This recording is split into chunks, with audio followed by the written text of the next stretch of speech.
Tersangka dugaan fitnah ijazah Jokowi, Roy Suryo, menghadiri sidang perdana terdakwa Dr. Tifa di Pengadilan Negeri Jakarta Timur Kamis siang.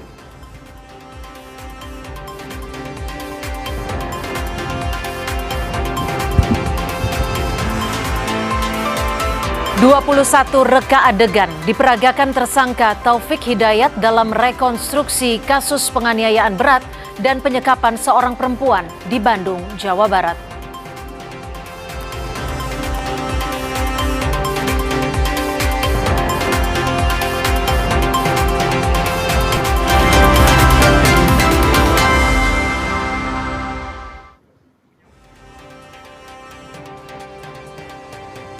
Halo selamat sore saudara, Anda menyaksikan program berita Kompas Petang hanya di Kompas TV Independen Terpercaya. Bersama saya Cynthia Rompas. Dan saya Valentina Sitorus. Inilah berita pertama di Kompas Petang. Saudara, polisi hari ini menggelar rekonstruksi kasus penganiayaan berat dan penyekapan seorang perempuan di Bandung, Jawa Barat.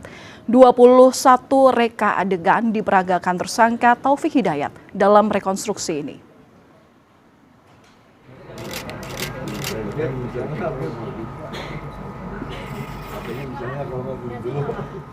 Rekonstruksi digelar pada Kamis pagi di Gedung Direktorat Reserse Perlindungan Perempuan dan Anak serta Pemberantasan Perdagangan Orang Polda Jawa Barat.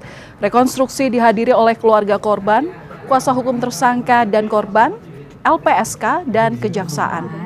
Dari total 6 TKP yang diungkap polisi dalam penyidikan kasus penganiayaan dan penyekapan ini, rekonstruksi fokus di 3 lokasi penganiayaan berat.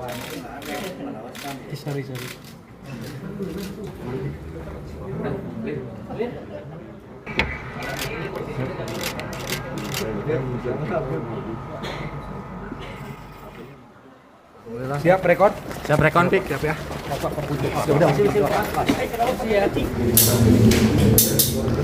Polisi bilang dalam rekonstruksi ini Taufik mengakui penganiayaan yang dilakukan pada korban.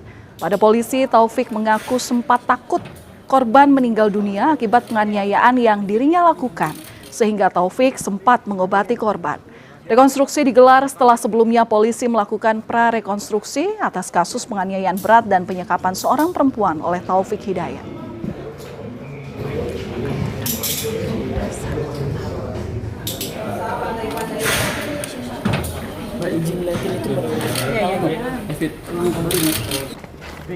Di Ciwaru dan yang terakhir di Cinunuk. Total tadi 21 adegan. 3, 5, dan 6 di situ mulai terjadi penganiayaan berat. Kalau TKP 3 itu sudah mulai terjadi penyekapan sampai TKP terakhir di TKP 6.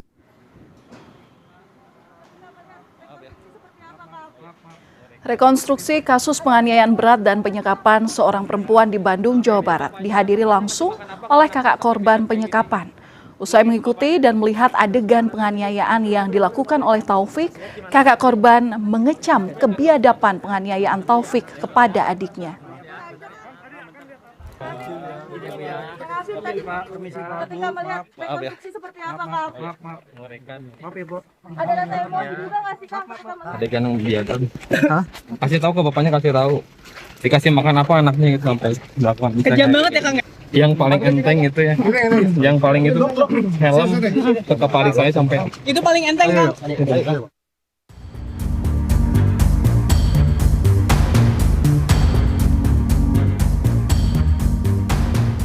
Sebuah rekaman CCTV mengungkap aksi Taufik Hidayat, tersangka penganiayaan sadis di Bandung, Jawa Barat, mendatangi gedung Pakuan pada subuh hari demi menemui Gubernur Jawa Barat Deddy Mulyadi. Taufik melakukan ini saat masih berada dalam kejaran polisi. CCTV di lokasi merekam Taufik mendatangi gedung Pakuan menggunakan sepeda motor untuk bertemu Gubernur Jawa Barat Deddy Mulyadi. Deddy Mulyadi bilang tersangka sempat menyampaikan keinginannya pada petugas di gedung Pakuan. Deddy berharap Taufik mendapat hukuman berat atas aksi sadisnya. Jadi Taufik Hidayat sempat datang ke gedung Pakuan jam 4 dini hari, menemui pos jaga dan dia ngomong pakai helm, pakai masker. Saya ingin ketemu Pak Gubernur. Saya mau dipenjara, tapi ada hal yang harus saya sampaikan dulu. Ya, jadi itu, dan CCTV-nya ada. Jadi memang dia mencari dan dia juga berusaha untuk datang ke Lemur Pakuan. Kasus penyekapan dan penganiayaan ini jadi perhatian banyak orang. Korban yang sempat hilang kontak selama 2 tahun dengan keluarga nyatanya disiksa pelaku. Tak hanya luka batin, korban juga mengalami luka di sekujur tubuh dan wajahnya. Bahkan korban mengalami kebutaan dan luka berat pada bibir dan infeksi di bagian kepala. Atas derita yang dialaminya, korban YTR meminta agar pelaku mendapatkan hukuman maksimal. Polisi menemukan 2 TKP baru, sehingga total lokasi yang berkaitan dengan perkara ini bertambah dari 4 menjadi 6 TKP. Kemarin kita sudah melakukan pemantapan oleh TKP dan kita menemukan ada 2 TKP baru. Kan dari 2 TKP yang ditemukan 1 sih yang barang bukti. Kemarin kita kebetulan saya mimpin langsung untuk pemantapan dan ketemulah TKP baru. Dan barang bukti sudah kita susulkan langsung ke Jakarta. Selain rekonstruksi, penyidik hingga kini telah memeriksa setidaknya 25 saksi, termasuk korban dan sejumlah ahli untuk menuntaskan kasus ini. Dan saudara, lalu seperti apa hasil temuan rekonstruksi hari ini yang dihadiri oleh tersangka Taufik Hidayat? Kita tanyakan kepada jurnalis Kompas TV Vida Alatas langsung dari Bandung, Jawa Barat. Selamat petang Vida, jadi apa saja temuan dari jalannya rekonstruksi hari ini? Valen, hari ini rekonstruksi ini berlangsung selama kurang lebih 3 jam dan rekonstruksi yang dilakukan hari ini adalah peragaan kembali kejadian ataupun tindak pidana yang dilakukan oleh tersangka tidak dilakukan di tempat kejadian perkara, Valen dan juga saudara, karena memang alasan keamanan Polda Jawa Barat memutuskan untuk menggelar rekonstruksi dari kasus penyekapan dan juga penganiayaan berat terhadap perempuan di Bandung, ini di Mapolda Jabar, tepatnya di gedung Dir PPA dan juga PPO Polda Jawa Barat. Tadi rekonstruksinya berlangsung secara tertutup, Valen dan juga saudara, namun secara garis besar rekonstruksi yang dilakukan hari ini digelar usai sejumlah prarekonstruksi ini berhasil dilakukan oleh pihak kepolisian, dan tujuan dari rekonstruksi ini adalah untuk mencocokkan keterangan di BAP dengan bukti fisik dan juga mendapatkan gambaran visual yang utuh dari tindak pidana yang dilakukan oleh tersangka. Tadi rekonstruksi ini dihadiri oleh sejumlah pihak, Valen dan juga saudara, ada dari LPSK, lalu juga kuasa hukum, baik itu dari kuasa hukum tersangka maupun kuasa hukum korban, lalu juga 2 keluarga korban, yakni kakak dan juga adik dari korban. Ini seluruhnya menyaksikan ada 21 rangkaian adegan, begitu Valen dan juga saudara, yang diperagakan kembali oleh tersangka terkait proses kekerasan dan juga penganiayaan berat, begitu ya Valen dan juga saudara, yang dilakukan tersangka terhadap korban. Dan tadi kalau dari keterangan kepolisian, Valen dan juga saudara, dari ke-21 reka adegan yang dilakukan oleh tersangka Taufik Hidayat, tersangka ini tidak menolak ataupun mengakui seluruh perbuatannya dalam reka adegan yang telah menjadi hasil dari penyidikan mendalam oleh pihak kepolisian dari PPA dan juga PPO Polda Jawa Barat.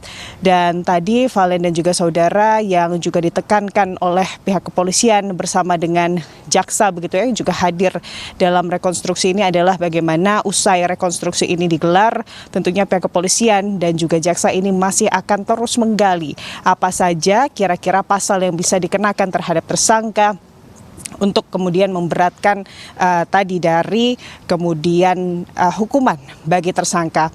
Karena memang tadi juga rekonstruksi disaksikan langsung, begitu ya Valen dan juga saudara, oleh kakak dari korban, di mana usai rekonstruksi tersebut digelar selama kurang lebih 3 jam, begitu ya, kakak korban juga memberikan komentar dengan amarah, begitu, dan juga rasa sedih yang bisa digambarkan kepada awak media, begitu ya Valen dan juga saudara. Ya, tentunya menuntut balasan yang setimpal bagi pelaku terhadap korban, begitu. Dan untuk saat ini Valen dan juga saudara, selain tadi mendalami kembali pasal-pasal yang dapat dikenakan oleh polisi, begitu ya, terhadap tersangka, yang juga menjadi fokus utama dari kepolisian dan juga LPSK saat ini adalah terkait korban, begitu, untuk pemulihan kondisi korban. Valen. Baik, terima kasih atas laporan Anda langsung dari Bandung, Jawa Barat, jurnalis Kompas TV Vida Alatas. Saudara, tersangka dugaan fitnah ijazah Jokowi Roy Suryo menghadiri sidang perdana terdakwa Dr. Tifa di Pengadilan Negeri Jakarta Timur. Roy menyinggung surat dakwaan jaksa yang tidak menyebut nama Dian Sandi selaku pengunggah pertama ijazah Jokowi di media sosial. Kita hadirkan ulasan dialognya bersama sejumlah narasumber usai jeda. Tetap di Kompas Petang.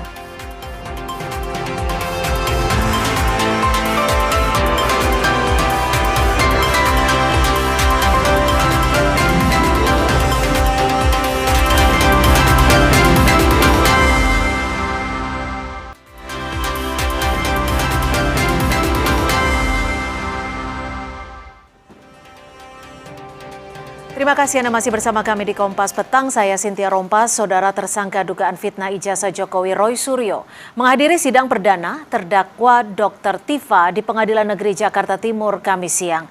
Roy menyinggung surat dakwaan jaksa yang tidak menyebut nama Dian Sandi selaku pengunggah pertama ijazah Jokowi di media sosial. Roy yang menyempatkan datang sebelum menghadiri sidang pra-peradilannya di PN Jakarta Selatan mengaku heran jaksa penuntut umum sama sekali tidak menyinggung pengunggah pertama ijazah Jokowi di media sosial oleh Dian Sandi. Menurut Roy, justru penelitian Dr. Tifa soal foto di ijazah Jokowi berdasarkan unggahan Dian Sandi tersebut. Selain itu, Roy mengaku heran karena jaksa masih memasukkan unggahan Rismon Sianipar dan Egy Sujana ke dalam surat dakwaan. Padahal kasus keduanya sudah dihentikan oleh Polda Metro Jaya melalui restoratif justice.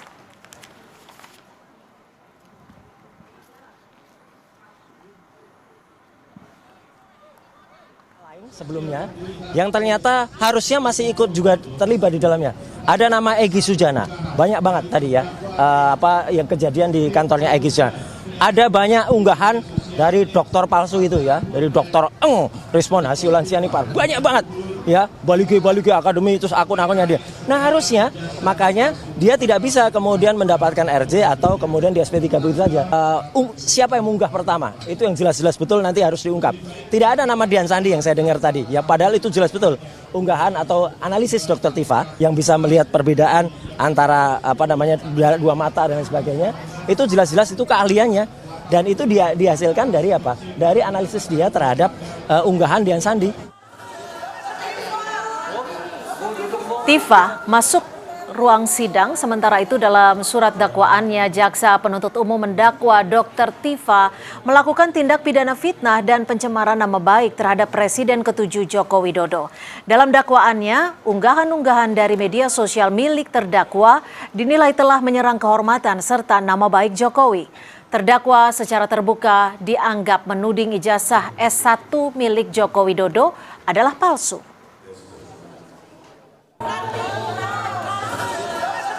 Atas tuduhan terdakwa terhadap saksi IRH Joko Widodo, terdakwa tidak dapat membuktikan tuduhan dan tuduhan tersebut bertentangan dengan apa yang diketahui terdakwa sehingga perbuatan terdakwa merupakan serangan terhadap kehormatan saksi IRH Joko Widodo.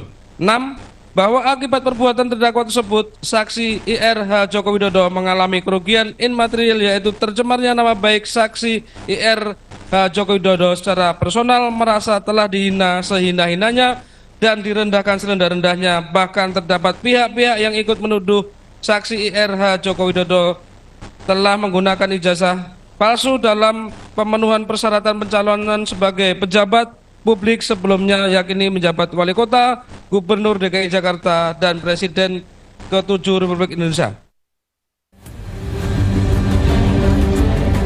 Kalau memang penjelasan ini harus dikomparasikan dengan ijazah asli, maka munculkan ijazah asli itu. Iya, hadir, bukan hadir. Jadi Pak Jokowi memastikan akan membawa ijazah? Iya, sesuai yang sudah saya sampaikan. Pasca menghadiri sidang perdananya di Pengadilan Negeri Jakarta Timur, terdakwa kasus fitnah dan pencemaran nama baik Jokowi, Dr. Tifa, merasa tidak puas dengan alasan dakwaan yang dibacakan jaksa penuntut umum. Tifa bersikeras jika penelitiannya selama ini terhadap foto Jokowi yang ada di ijazah adalah berdasarkan keilmuannya di bidang anatomi morfologi. Karenanya untuk membuktikan penelitiannya salah, maka ia meminta ijazah asli Jokowi dihadirkan ke persidangan.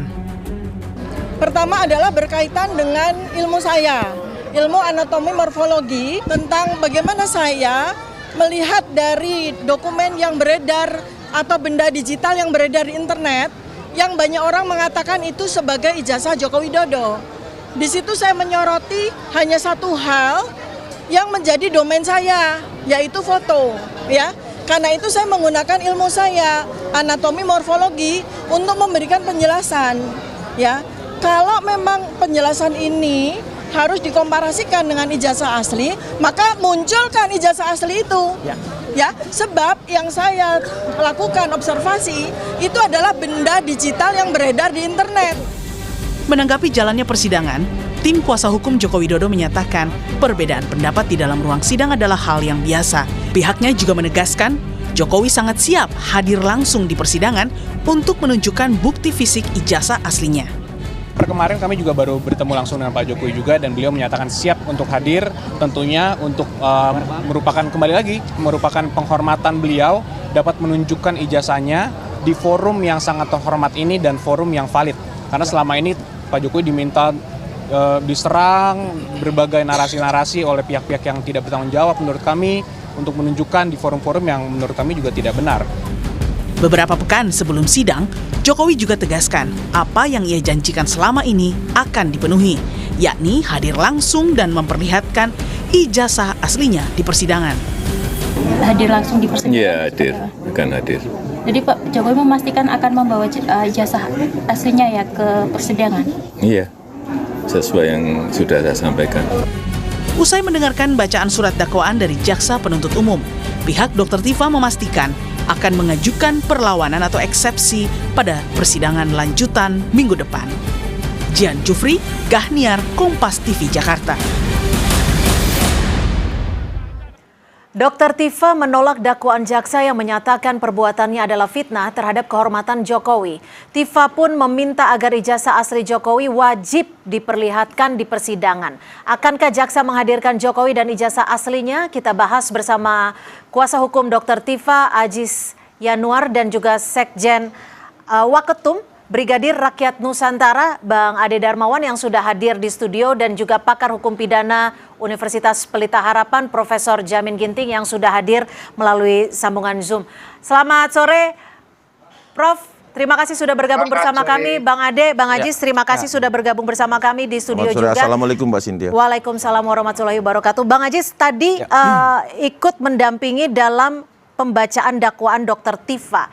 Ini kan Dr. Tifa langsung menyatakan keberatannya. Bagaimana Anda akan melakukan strategi hukum ke depannya?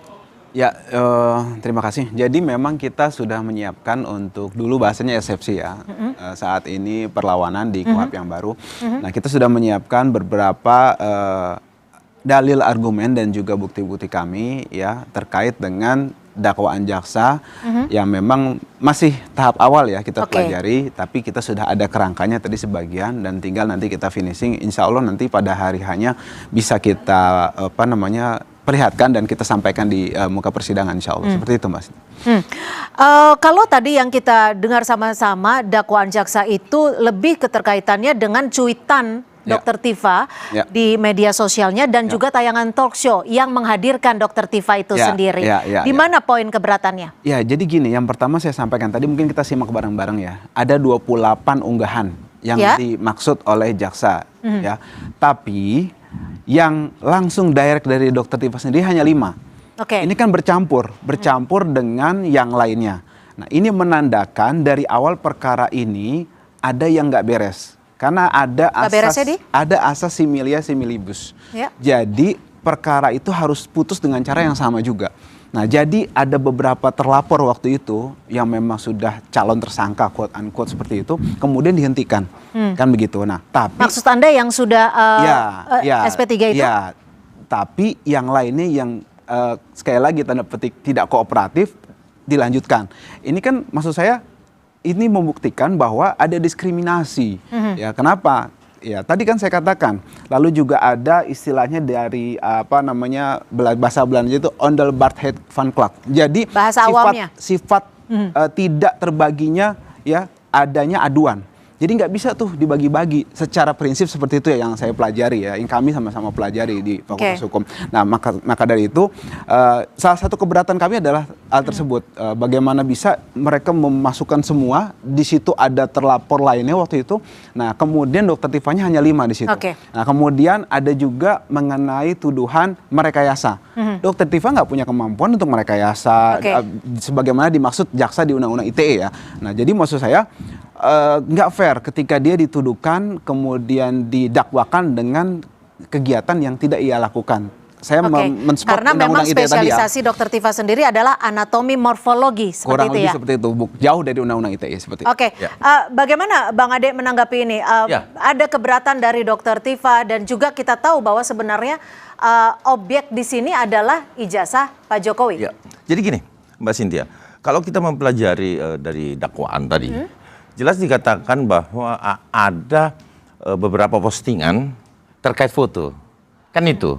Bahwa kemudian ijazah itu berkaitan tentunya terkait dengan foto, tapi kan yang posting bukan Dokter Tifa. Ya, tetapi dalam mempelajari metodologi yang dikatakan adalah penelitian tadi, beliau melihat foto, dia konsen ke situ. Dari tadi malam pun kita adakan dialog sama Bu Tifa, dia menanamkan terus bahwa apa yang dia lihat itu dengan keilmuannya dia mampu menganalogikan ya melalui metodologi dia bahwa foto itu bukanlah Bapak Insinyur Joko Widodo. Itu yang pertama. Yang kedua adalah ada disebutkan tadi di dalam dakwaan bahwa itu adalah orang tertentu yang disebut ya. Saya tidak masuk pada pokok dakwaan itu. Kenapa? Karena itu juga strategi jaksa sebenarnya di situ. Yang kita lihat tadi rekan Yanwar mengatakan bahwa ini harus satu berkaitan dengan yang lain. Oh tidak, kalau split sync itu kan kita kan sudah sepakat nih. Artinya ingin melakukan sidang itu berbeda. Nah kalau split sync kan tidak bisa lagi. Tadi disampaikan sama saya Yanwar itu bahwa ada satu metode ilmu hukum yang saling berkaitan tadi harus satu dari putusan tersebut. Gini, kan. Bang Ade, singkatnya apa yang dilakukan Dokter Tifa itu fitnah? Ya. Fitnahnya di mana nih? Ya, sekarang gini, kalau kita bisa menyampaikan kepada publik melalui sesuatu akun secara publik, dan itu tersiar ke seluruh Indonesia melalui akun itu, bahwa ini bukanlah Pak Jokowi atau Dumatno dan lain-lain sebagainya. Dumatno ya tadi ya, yang saya sempat dengar ya tadi dakwaan, bahwa ini adalah Dumatno dan lain-lain sebagainya. Kan itu berarti memproyeksikan bahwa apa yang ada di ijazah tersebut bukanlah Bapak Insinyur Joko Widodo. Kan itu. Itu pointer pertama saya lihat yang arah jaksa ke situ. Kemudian secara metodologi dia, katakanlah editing ya, pasal editing, tab 32 dan lain-lain sebagainya. Tapi kan yang otentik seolah-olah tidak otentik. Gimana Bang Ajis, mengapa saat itu Dokter Tifa juga sudah berani bahwa mengatakan apa yang ada di ijazah yang beredar itu bukan Pak Jokowi? Ya sekali lagi gini, dia bukan yang memposting. Itu kita garis bawahi dulu. Dia ada nama, bukan yang merekayasa juga. Nah, kemudian yang memposting dan yang merekayasa tidak dipidana. Ini kan diskriminasi lagi. Kemudian saya tambahkan lagi bahwa yang dia sampaikan itu adalah pendapat dia ya, yang secara analisis keilmuan dan observasi itu dilindungi ya oleh asas kebebasan akademik. Tapi itu tidak dilakukan oleh kepolisian dalam hal penegak hukum.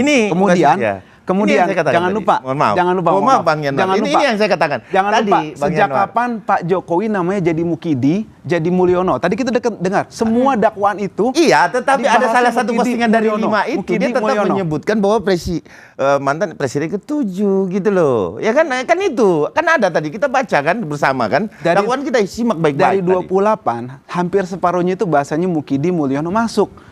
Harusnya kan nggak bisa dong serampangan sembarangan dan atas nama formil harus itu ditolak oleh majelis hakim seperti itu. Nah, kita lihat nanti di dalam eksepsi. Artinya begini, ini kan masih panjang dalam artian gini.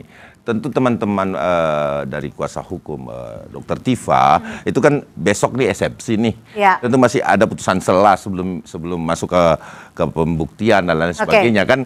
Nah artinya gini.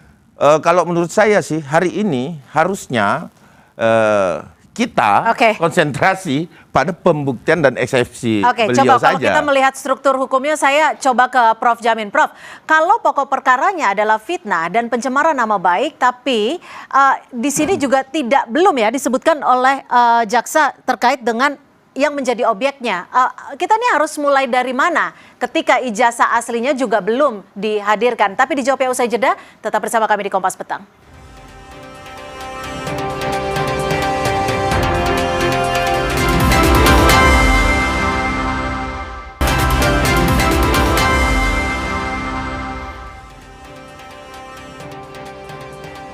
Terima kasih Anda masih bersama kami di Kompas Petang. Kita lanjutkan kembali dialog kita sore hari ini. Saya langsung ke Prof. Jamin.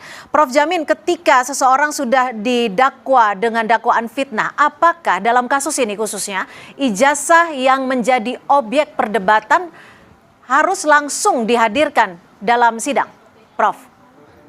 Ya, ini kan masih dalam tahap surat dakwaan ya. Artinya surat dakwaan itu harus berisi surat dakwaan yang cermat, jelas, dan terang ya.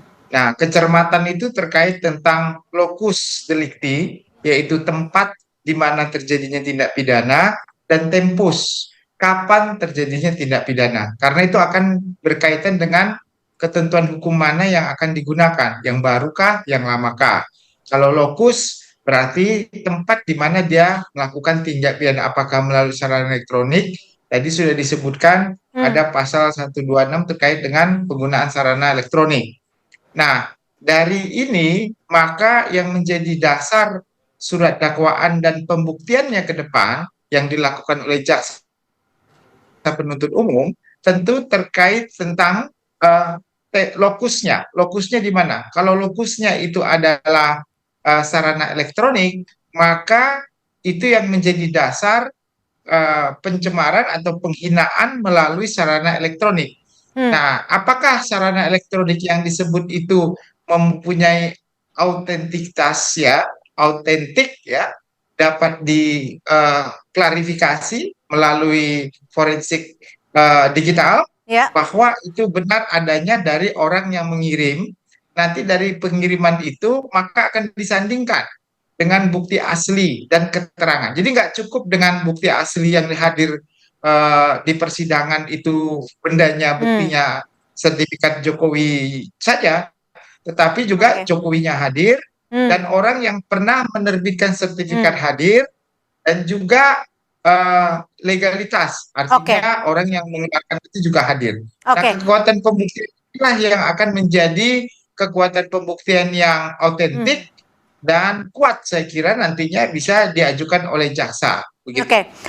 Nah, Bang Ade, berarti clear ya bahwa ijazah termasuk Pak Jokowinya juga harus dihadirkan di dalam sidang. Ya, kami meyakini, bukan hanya meyakini, tetapi berkali-kali Bapak Insinyur Joko Widodo menyampaikan kepada para relawan juga bahwa beliau akan hadir kok. Artinya begini. Kalau terkait ijazah itu sudah pasti, paling tidak tahap keempat kita tunggu setelah adanya putusan selah, ya setelah adanya eksepsi dari teman-teman, atau kalau saat ini kata Bang Yanwar itu adalah perlawanan, ya setelahnya adanya perlawanan tentunya akan masuk tahapan-tahapan berikutnya.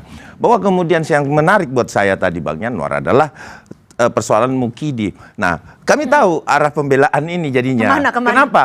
Bahwa ingin mengurangi alat bukti yang ada sebenarnya. Benar, ya kan. Kenapa saya bilang bukti begitu? Karena di akun X itu menyatakan ada 5 dan kemudian tetapi kita nggak sadari bahwa tadi yang dibacakan juga adalah di mana ada salah satu stasiun TV yang memang live sifatnya dan di situ memang ditampilkan foto-foto itu. Nah, ini kan jelas bahwa siapa Mukidi ini keterkaitan antara satu barang bukti dengan bukti lain kan jelas itu.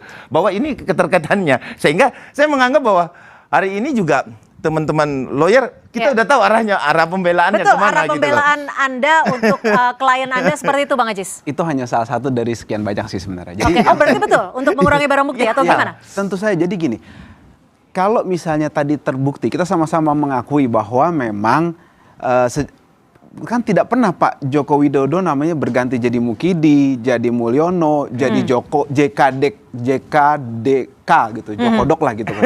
Nggak pernah ganti seperti itu. Nah, kita di sini tidak membahas penghinaan nama Pak Joko Widodo diganti, kan nggak bahas itu. Ya, tetapi kenapa bisa begini masuk Bang ke Yanuar, situ? yang gitu. bisa kita korelasikan adalah kemudian akun X itu pada tempus sesuai dengan yang disampaikan tadi Prof, bahwa tempus lokus mulainya dibuat mulainya satu perbuatan tindak pidana itu tercermin mulai daripada akun X sampai dengan di layar televisi. Artinya gitu saya loh. mau katakan, artinya seperti itu. Saya mau katakan itu. Artinya saya mau katakan bahwa dengan mencampur adukan hal-hal yang belum jelas dengan yang let's say kita katakan sudah jelas, ini menunjukkan jelas ada prosedur. Yang belum jelas dan jelasnya mana nih? Yang belum jelas tadi Bang Yanuar. Justru di situ Bang Yanuar. Terus udah gitu Mulyono diinterpretasikan sebagai Joko Widodo, dimasukkan sebagai dakwaan. Itu dan itu yang menjadi keberatan Anda. Itu keberatan kami. Ini menunjukkan justru di sini Mbak kepolisian dan kejaksaan serampangan. Mbak Cynthia, justru di sini kita bisa melihat bahwa keterkaitan antara satu barang bukti dengan bukti yang lain, alat bukti yang lain itu sangat erat sekali. Disinilah kita tercermin bahwa ada penghinaan, bahkan merubah nama-nama. Di bagian mana? Di bagian mana? Iya dong, penghinaannya jelas. Seperti tadi Bang Yanuar katakan, dirubah nama menjadi Jokodok, yang pada akhirnya dia membuktikan sendiri melalui media. Mengapa Anda yakin betul bahwa itu adalah representasi Pak Jokowi? Tentu, karena orang yang sama, akun X milik siapa, terus kemudian di televisi ditegaskan. Keyakinan itu menurut saya. Keyakinan ini menghina Pak Joko Widodo seharusnya. Begitu. Ya justru bukan saya dong. Kita tidak mengatakan ini arah persidangan. Iya. Jadi kita lihat, makanya diterkaitkan antara bukti yang satu dan bukti yang lainnya untuk memperjelas penghinaan itu. Ini menunjukkan pihak jaksa di situ saya rasa. Awalnya dari ini kan bukti dari pihak kepolisian. Ini menandakan kepolisian ini serampangan dan menunjukkan prosedur engineering untuk membungkam dan membui orang-orang yang memang tidak sepaham dengan jadi, Pak Joko Widodo dalam hal ini yang saya menyebut klien saudara adalah terdakwa saat ini. Terdakwa kalau memang tidak jelas dalam surat dakwaan, saya rasa tidak mungkin akan didakwa dengan pasal-pasal yang ada, pasal berlapis saat ini, ya kan? Jadi para terdakwa ini kalau kami melihat memang jelas kok, terlihat banget dari dakwaan tersebut. Tapi apapun itu kita ikuti persidangan. Saya sangat menantikan eksepsi dari teman-teman. Prof Jamin. Prof Jamin, apakah ini artinya hakim harus benar-benar men-challenge jaksa agar Jokowi hadir di sidang sambil memberitahukan merasa fitnahnya tuh di bagian mana? Prof. Beliau ini kan delik aduan yang langsung mengena kepada orang ini. Maka harus diminta keterangannya dari sisi mana ada penghinaan terhadap dirinya terkait dengan laporan yang atau aduan yang dia sampaikan. Ini wajib seorang, karena ini kan delik aduan. Jadi yang merasa dirugikan harus memberi keterangan, karena dalam hukum acara kita keterangan saksi yang benar adalah keterangan yang saksi sampaikan di depan persidangan gitu. Bang Ade, sebenarnya Pak Jokowi itu merasa terhina dan merasa terfitnah, itu yang bagian mana sih Bang Ade? Sebenarnya bukan lagi terhina dan terfitnah. Bayangkan saja di akun X disebutkan kata-kata mukidi dan lain sebagainya. Ya kita lihat di hasil pembuktiannya nanti kan, bahwa apakah satu akun tersebut terkait dengan peristiwa yang terjadi pada klimaksnya di stasiun TV tersebut yang menampilkan foto-foto beliau. Jadi gini, penghinaan tidak sama di situ saja, Mbak Cynthia. Kalau kita melihat yang paling klimaks menurut saya adalah ketika kemudian, walaupun ini agak di luar konteks dari dakwaan ya, yang kita lihat adalah datangnya Mbak Tifa bersama Refli Harun di kuburan dan lain sebagainya. Itu penghinaan yang cukup menyakitkan bagi keluarga besar Bapak Insinyur Joko Widodo. Bang Aziz, apa yang akan dilakukan strategi hukumnya? Seperti apa? Silakan. Saya sampaikan tadi Prof tuh luar biasa tadi mengatakan ini ada delik aduan. Faktanya Prof dan pemirsa sekalian dan Bang Ade tahu, delik aduan itu di Undang-Undang ITE-nya itu kan 27A. Di tuntutan ini, di dakwaan ini 27A itu hilang, berganti dengan delik umum 32 ayat 1, 35 dan 28 ayat 2 Undang-Undang ITE. Ini jelas overcharging atau penerapan pasal yang berlebihan yang ada abuse of process di sini. Dicampur aja itu menurut asas itu nggak boleh gitu kan. Itu ada abuse of process. Kemudian sekarang delik aduannya dihilangkan 27A-nya ya karena mungkin ancaman hukumannya ringan, kemudian diganti dengan delik umum. Ini kan luar biasa. Nah, pemirsa Karena dan dengan metode yang dilakukan oleh Dr. Tifa, Bang Yanwar, sekali lagi saya sampaikan bahwa delik umum, delik aduan absolut, saya rasa semuanya mengena di situ. Kenapa? Karena memang ada metodologi yang menurut Dr. Tifa adalah itu adalah sebuah penelitian yang saya bilang nol. Baik, itu nanti kita akan kembali melihat sidang lanjutannya eksepsi ya. Ya. Betul. Baik. Perlawanan sekarang. Perlawanan. Kita akan lihat perlawanan seperti apa yang akan disampaikan oleh Dr. Tifa di agenda sidang selanjutnya. Terima kasih Bang Ajis, terima kasih Bang Ade. Prof. Jamin, terima kasih juga sudah memberikan perspektifnya di Kompas Petang sore hari ini. Terima kasih.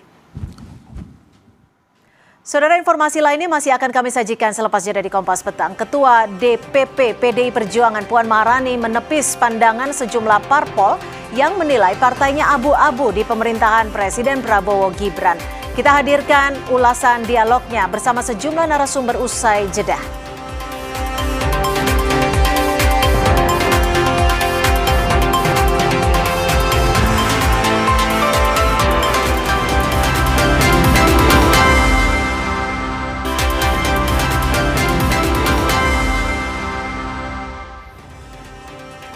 Terima kasih saudara, Anda masih bersama kami di Kompas Petang. Kementerian Pertahanan resmi menghentikan latihan fisik dengan unsur militer setelah 5 calon manajer Koperasi Desa Merah Putih meninggal dunia. Kini Kementerian Pertahanan telah membentuk tim investigasi untuk mengusut kematian dari 5 calon manajer Kopdes.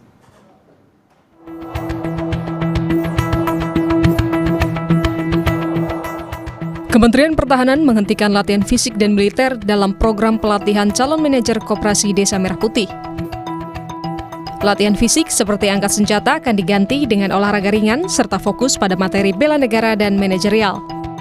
Wakil Menteri Pertahanan, Doni Ermawan mengatakan, Kementerian Pertahanan dan Kementerian Kesehatan telah membentuk tim investigasi terkait 5 calon manajer Koperasi Desa Merah Putih yang meninggal dunia. Wamenhan juga menegaskan 5 calon manajer Kopdes yang meninggal saat latihan militer akan mendapat santunan dari Kemenhan dan BPJS Ketenagakerjaan. Membentuk tim investigasi. Ini adalah gabungan antara Kementerian Pertahanan dan Kementerian Kesehatan. Kami sudah bentuk dan kami nanti akan menindaklanjuti untuk melihat atau mencari data-data tambahan kenapa kok bisa hal ini terjadi. Termasuk juga yang kejadian di Halim terkait dengan paru-paru, ini juga karena ada penularan di sana. Santunan tadi yang dari Kementerian Pertahanan kita berikan 50 juta, terus kemudian untuk yang dari BPJS itu kemungkinan sekitar 42 juta. Kami belum tahu angka pastinya karena ini sudah kami proses ya, terkait yang dari BPJS Ketenagakerjaan. Karena kan ada meninggal karena kecelakaan atau meninggal karena sakit. Nah ini nanti kita lihat kriterianya, apakah masuk kecelakaan atau masuk karena sakit. Yayasan Lembaga Hukum Indonesia YLBHI mendesak adanya investigasi independen serta meminta DPRD untuk segera melakukan koreksi. YLHI menilai insiden yang merenggut nyawa 5 calon manajer koperasi desa sebagai kegagalan sistemik.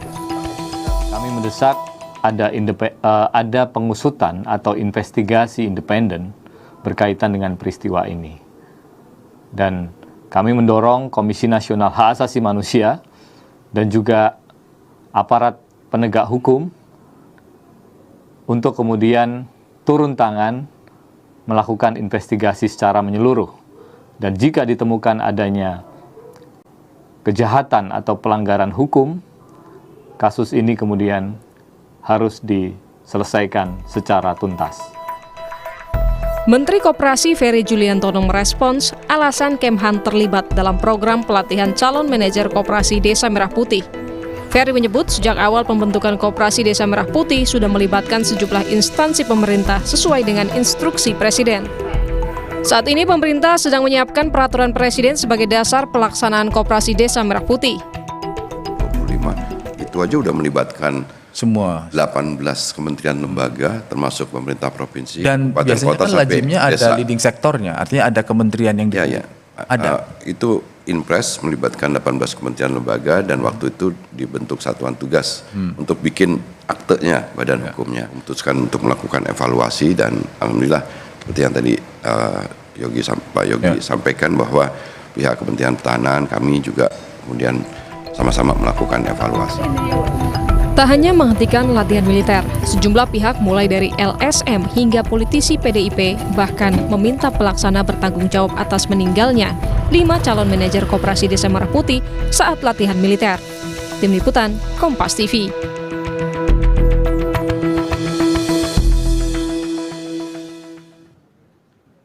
Kita ke sorotan lain, Saudara. Ketua DPP PDI Perjuangan, Puan Maharani menepis pandangan sejumlah parpol yang menilai partainya abu-abu di pemerintahan Presiden Prabowo Gibran. Usai rapat paripurna di Kompleks Parlemen Senayan, Jakarta, Ketua DPP PDI Perjuangan, Puan Maharani menegaskan kalau posisi PDI Perjuangan jelas.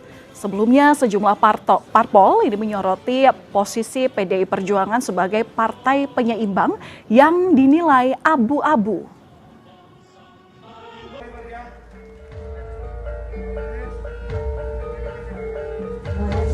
Belakangan ini PDIP sempat disorot juga terkait yang posisi penyeimbang di pemerintahan.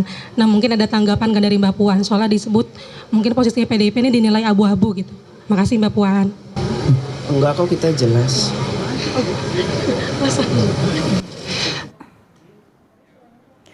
Sebelumnya, Ketua Umum Partai Demokrat Agus Harimurti Yudhoyono angkat bicara soal posisi politik PDIP yang dinilai abu-abu.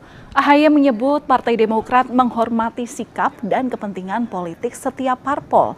Namun AHY mengingatkan semua pihak agar mengutamakan kepentingan nasional di atas kepentingan partisan.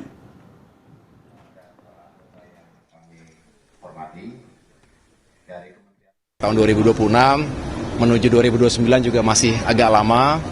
Jadi saya menghormati semua partai politik yang memiliki sikap dan pandangan tertentu. Semua punya agenda, semua punya kepentingan, tapi marilah kita meletakkan kepentingan bersama dan nasional kita di atas kepentingan partisan. Jadi oposisi tentu punya kepentingan memberikan pandangan-pandangan, bahkan kritik, tapi ya tentunya harus konstruktif, harus juga dengan solusi, tidak boleh kemudian memecah belah bangsa, tidak boleh juga mendiskreditkan seolah-olah semuanya salah. Wakil Ketua Umum DPP PKB Jazilul Fawait ini minta bahwa PDIP secara tegas menentukan sikap politiknya alias tidak abu-abu terhadap pemerintahan Presiden Prabowo Subianto. Jazilul menyebut barisan parpol pendukung pemerintah menghormati semua pendapat. Jazilul menekankan kesan posisi politik PDIP yang tidak tegas.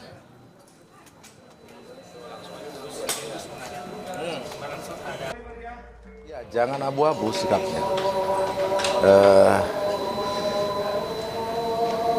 Selama ini kan kita ataupun yang ada di barisan pemerintah ini kan menghormati semua pendapat dari yang lain.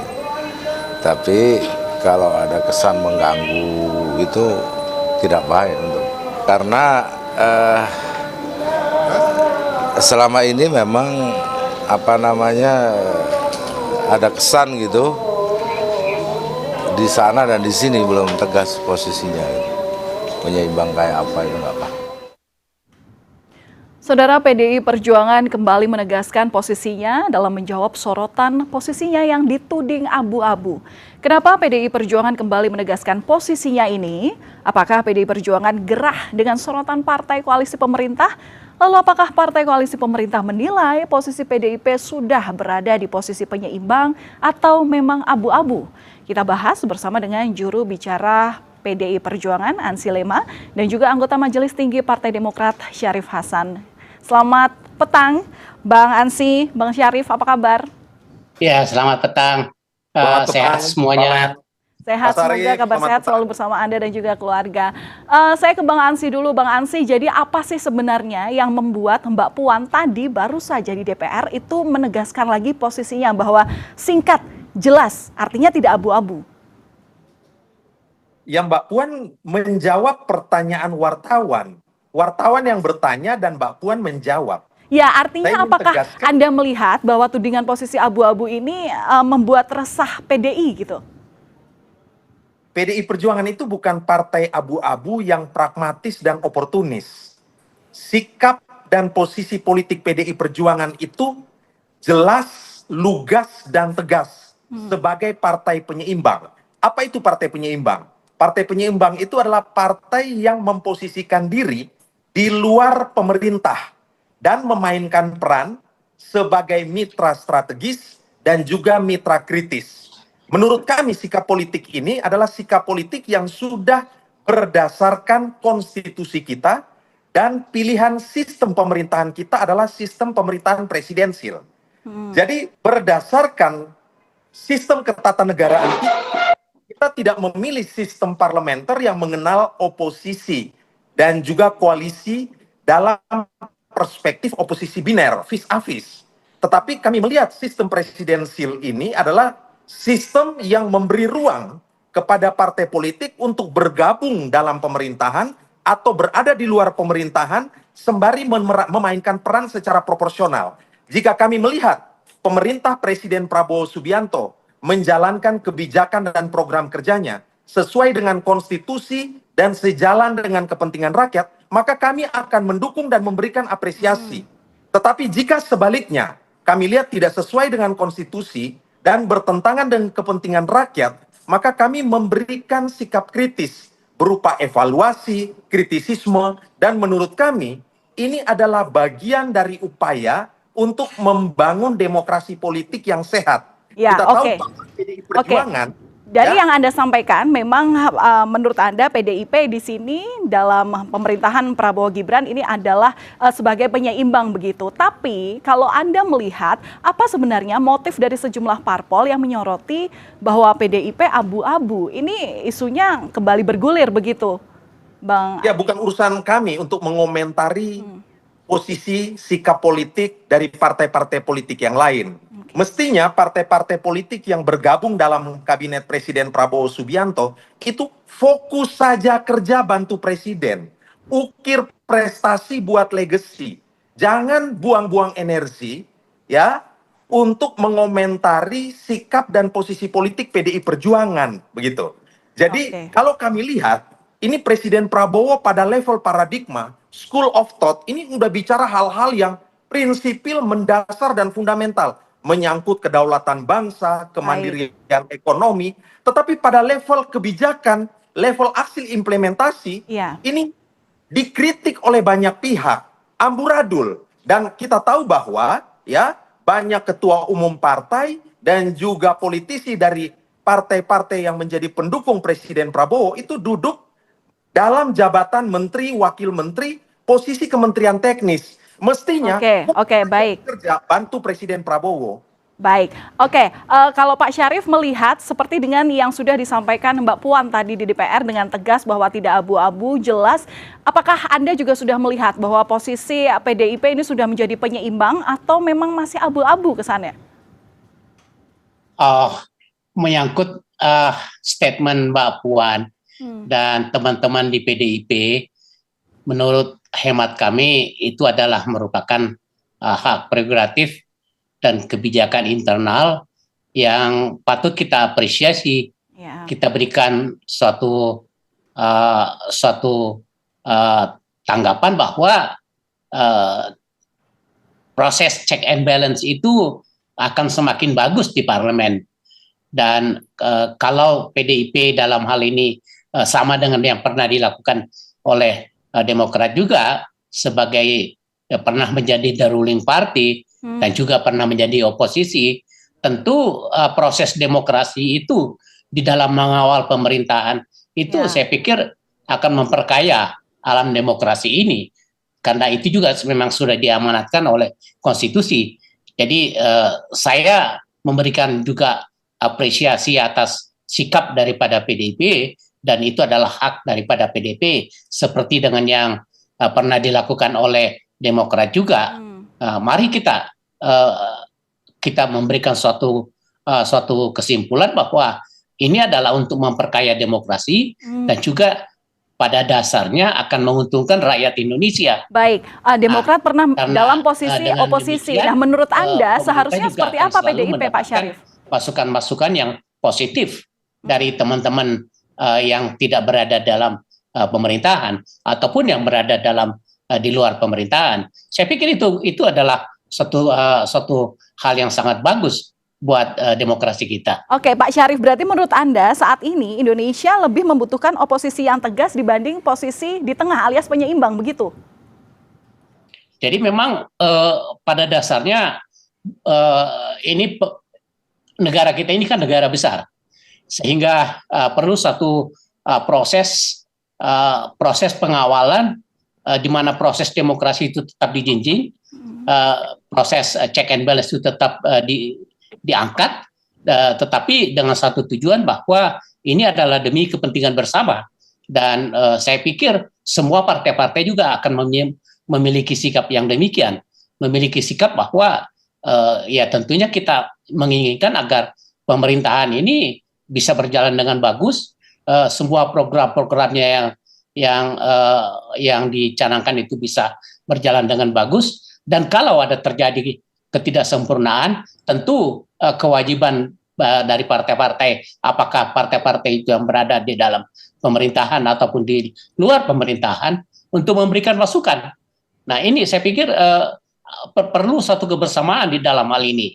Jadi sekali lagi apa yang disampaikan oleh teman-teman dari PDIP itu ya patut mendapatkan suatu apresiasi dari kami, karena itu adalah tentunya saya yakin dan percaya itu ada demi kepentingan bangsa dan negara. Saya pikir itu. Oke, tapi kalau misalnya melihat, saya ke Bang Ansy lagi, kalau posisi PDI sudah jelas, mungkin bisa diberikan dua contoh, Bang Andi. Apa sebenarnya contoh kebijakan pemerintah yang didukung penuh PDIP dan apa yang sebenarnya dikritik? Singkat saja, poin-poinnya supaya jelas. Ya, yang pertama kami mengapresiasi pernyataan yang disampaikan oleh senior Partai Demokrat ya, Pak Syarif Hasan, yang memberikan apresiasi dan juga menghormati, menghargai sepenuhnya sikap politik PDI Perjuangan. Inilah memang sikap-sikap politik kenegarawanan seperti ini yang mestinya kita harapkan, bahwa antara partai politik perlu juga menghormati yurisdiksi, otonomi dan juga kedaulatan partai-partai politik ya yang lain begitu. Nah, kalau bicara soal itu, kita bisa lihat kalau teman-teman Kompas TV itu sering misalnya mengamat-amati ya sikap politik PDI Perjuangan lewat rapat kerja ataupun RDP di DPR RI Komisi 1 sampai Komisi 13, tentu tahu bagaimana sikap politik PDI Perjuangan memberikan kritik-kritik konstruktif dalam program makan bergizi gratis misalnya, KDMP misalnya. Nah, itu kami memberikan catatan terutama dalam aspek implementasi tata kelola pada level aksi di lapangan. Kami memberikan catatan hal-hal itu, ya. Sementara kalau kami melihat bahwa memang hal-hal yang sudah benar dilakukan, ya kami juga memberikan penilaian secara proporsional. Apa saja. itu? Apa program-program apa misalnya? Sikap yang rasional, sikap-sikap yang konstitusional, dan sikap-sikap yang proporsional itu selalu kami sampaikan begitu kepada pemerintah Presiden Prabowo Subianto ini. Kami mengatakan satu hal bahwa di banyak negara misalnya MBG, kalau kita tangkap substansi persoalannya, ini adalah suatu program yang sangat baik karena memberi makan kepada siswa-siswa kita. Tetapi kami juga memberikan catatan bahwa visi besar Presiden Prabowo yang baik ini harus bisa diterjemahkan menjadi policy yang benar, lalu diterjemahkan pada level aksi implementasi dalam bentuk tata kelola yang benar. Yang terjadi di lapangan justru implementasinya itu adalah perburuan rente. Itu yang menjadi persoalan misalnya. Begitu juga soal KDMP. Presiden Prabowo bicara soal pentingnya koperasi ada di desa-desa. Dan koperasi ini menjadi sokoguru perekonomian bangsa kita. Tetapi ketika kita lihat di level implementasi, yang itu harusnya dilakukan oleh para menteri teknis, ini kan menjadi persoalan. Ya, bukankah itu merupakan kritisisme yang didasarkan pada data yang valid dan akurat, proses penalaran yang benar, dan kami sampaikan itu secara rasional dan proporsional saja begitu. Baik, Bang Ansy, kalau begitu, jadi kalau Anda lihat dari motif politik di balik tudingan ini bagaimana? Di balik tudingan oleh Demokrat. Kami juga memberikan apresiasi misalnya, jika di masa lalu ya kita tahu bahwa para petani kerap kali berteriak, mengeluhkan soal sulitnya mendapatkan pupuk subsidi.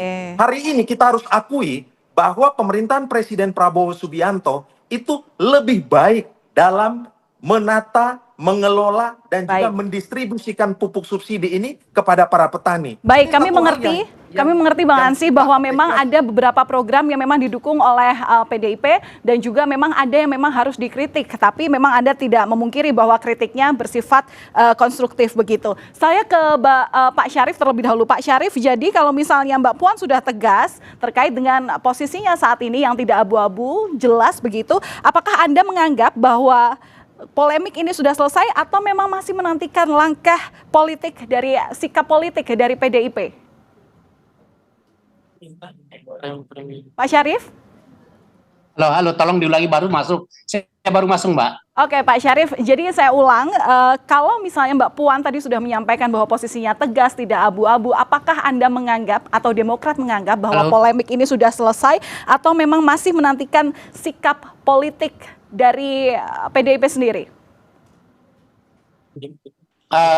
Terus terang saja, apapun sikap PDIP dalam hal ini tentu kita memberikan apresiasi karena itu adalah hak independen setiap partai dan partai manapun tidak bisa memberikan suatu komentar ataupun tanggapan. Tetapi kami memiliki suatu persepsi yang sama bahwa apapun kebijakan teman-teman di PDIP itu adalah demi kepentingan rakyat dan demi kepentingan bangsa dan negara. Jadi sekali lagi mari kita berpikiran positif bahwa kebersamaan itu di dalam membangun bangsa sangat dibutuhkan oleh bangsa ini dan di dalam membangun itu proses demokrasi juga harus kita kedepankan sehingga iklim dari pembangunan itu betul-betul dirasakan oleh rakyat. Nah, sekali lagi ya kita tunggu bagaimana perkembangan ke depan. Kami tetap berpikiran positif bahwa semuanya ini adalah demi kepentingan bersama dan demi kepentingan bangsa dan negara.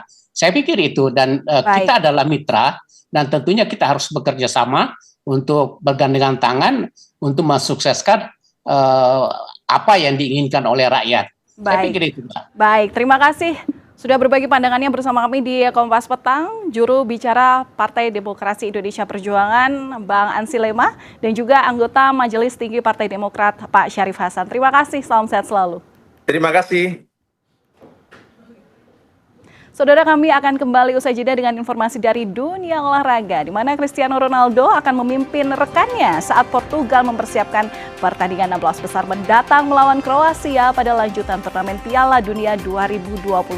Ulasan dengan narasumber usai jeda akan dibawakan oleh rekan saya, Cynthia Rompas.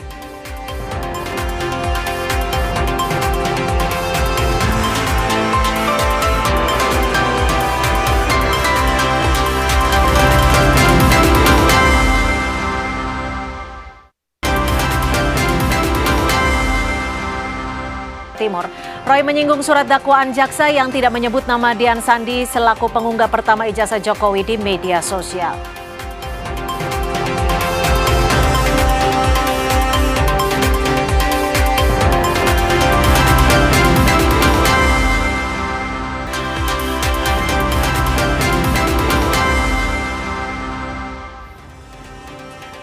Saudara, tersangka dugaan fitnah ijazah Jokowi, Roy Suryo, menghadiri sidang perdana terdakwa Dr. Tifa di Pengadilan Negeri Jakarta Timur pada Kamis siang. Roy menyinggung surat dakwaan jaksa yang tidak menyebut nama Dian Sandi selaku pengunggah pertama ijazah Jokowi di media sosial. Roy yang menyempatkan datang sebelum menghadiri sidang pra-peradilannya di Pengadilan Negeri Jakarta Selatan mengaku heran jaksa penuntut umum sama sekali tidak menyinggung pengunggah pertama ijazah Jokowi di media sosial, yakni Dian Sandi. Menurut Roy, justru penelitian Dr. Tifa soal foto di ijazah Jokowi berdasarkan unggahan Dian Sandi itu. Selain itu, Roy mengaku heran karena jaksa masih memasukkan unggahan Rismon Sianipar dan Egy Sujana ke dalam surat dakwaan. Padahal kasus keduanya sudah dihentikan oleh Polda Metro Jaya melalui restoratif justice.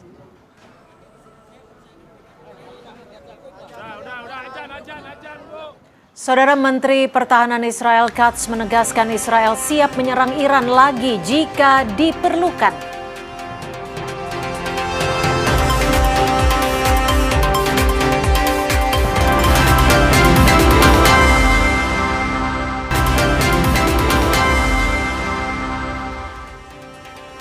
Saudara Menteri Pertahanan Israel Katz mengungkap Israel siap untuk menyerang Iran lagi jika diperlukan. Hal ini dikatakan usai media Israel melaporkan Katz belak-belakan mengatakan sudah memasukkan pemimpin tertinggi Iran Ayatollah Mojtaba Khamenei sebagai target pembunuhan.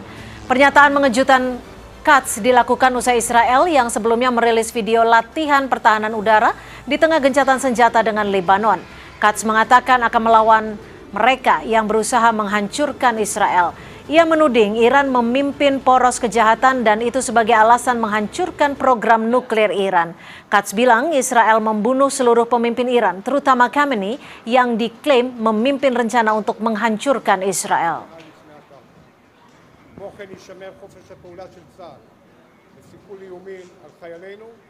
Dan informasi tadi menjadi yang terakhir di Kompas Petang edisi hari ini. Kami akhiri sampai di sini. Saya Valentina Sitorus. Dan saya Cynthia Rompas. Sesaat lagi Sapa Indonesia Malam akan hadir menemani Anda bersama Friska Clarissa dan Tifal Solesa. Sampai jumpa.